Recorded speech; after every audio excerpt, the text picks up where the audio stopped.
Hello, everybody. I'm Ethan Lowe from Class 2A. It is my pleasure to come here on stage to share a book I love.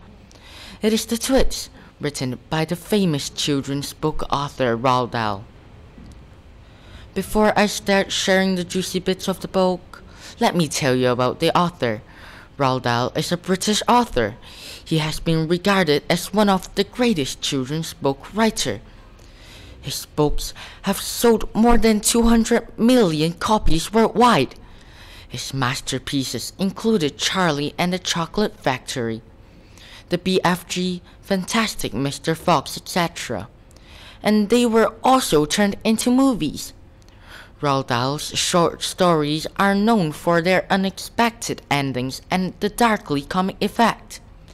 He always reads the children's heart and features evil adult as enemy of children. So let me tell you about the book The Twits. The Twits is one of the few short stories Roald Dahl had written. The story portrays Mr. and Mrs. Twit, whom, despite being married, dislike mutually for each other and spend their days looking for new ways to torture each other. Let me give you some example. Mrs. Twit filled a supper plate with warm spaghetti to Mr. Twit, while Mr. Twit adds a wooden piece onto Mrs. Twit's walking stick so as to make her feel she's actually growing shorter and shrinking.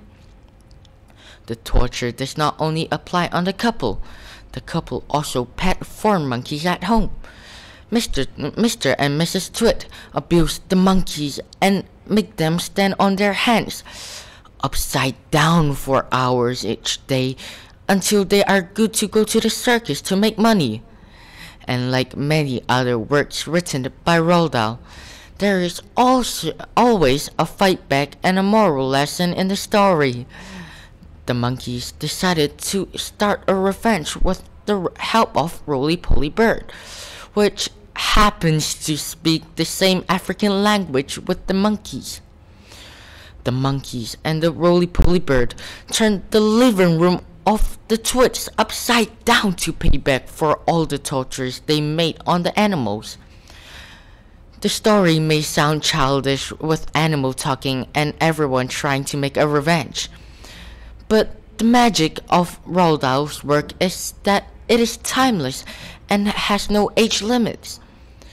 This work was written in 1984. That is 35 years ago. But the wording and humor never get old. The description of the characters helped me learn many adjectives and synonyms. I also learned about literary devices such as rhymes and alliteration in this work. The Twits is a charming moral tale that will remain a classic for years to come. I will end this sharing with my favorite quote from this book. A person who has good thoughts cannot ever be ugly. You can have a wonky nose and a crooked mouth and a double chin and stick out teeth, but if you have good thoughts, it will shine out of your face like sunbeams and you will always look lovely. I wish we all stay healthy, righteous and lovely this year. Thank you.